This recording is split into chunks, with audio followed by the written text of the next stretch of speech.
त्रिपुरा में सुणी समाज को अनुसूचित जाति का दर्जा प्राप्त है। झारखंड में निवास करने वाले सुणी समाज सामाजिक, सांस्कृतिक, पारंपरिक रूप से जीवन शैली के आधार पर इन राज्यों में जो समाज है उनके जीवन शैली से मिलता जुलता है। अतः मांग की जाती है झारखंड में भी सुणी समाज को अनुसूचित जाति की सूची में शामिल करने हेतु प्रस्ताव केंद्र को भेजा जाए। साथ ही मान्यवर झारखंड के केवट समुदाय जो मल्ला, निषाद, मांझी, बींद, धिवर, साहनी आदि उपनामों से जाने जाते हैं, यह समुदाय पारंपरिक रूप से नाव चलाने, मछली पकड़ने और खेती से जुड़ा हुआ है।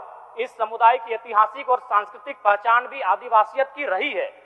झारखंड सरकार ने मार्च 2021 में केवट, मल्ला और चाय जाति को अनुसूचित जनजाति की सूची में शामिल करने की अनुशंसा केंद्र सरकार को भेजी थी। इसलिए अनुरोध है कि केवट जाति तथा इसके समकक्ष उपनामों को अनुसूचित जनजाति की सूची में शामिल करने हेतु उचित कार्रवाई की जाए। मान्यवर, झारखंड अलग राज्य की लड़ाई में कुड़मी समुदाय का योगदान अविस्मरणीय है।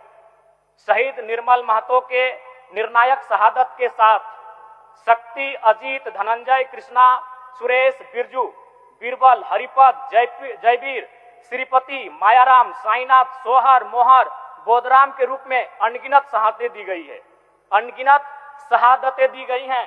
झारखंड राज्य निर्माण का सूत्रधार रहे। झारखंड मुक्ति मोर्चा का आधार विनोद बिहारी महतो के नेतृत्व में संचालित कुड़मी समाज और शिबू सोरेन के नेतृत्व में संचालित संथाल समाज का विलय ही था।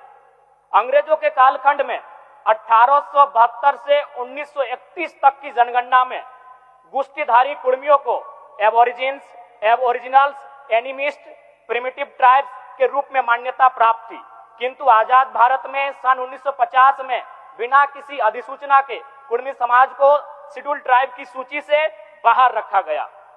महोदय, मेरा मानना है शेड्यूल ट्राइब की सूची से कुड़मी समुदाय को बाहर रखने का प्रमुख कारण था उनकी जमीनों का आसानी से अधिग्रहण करना।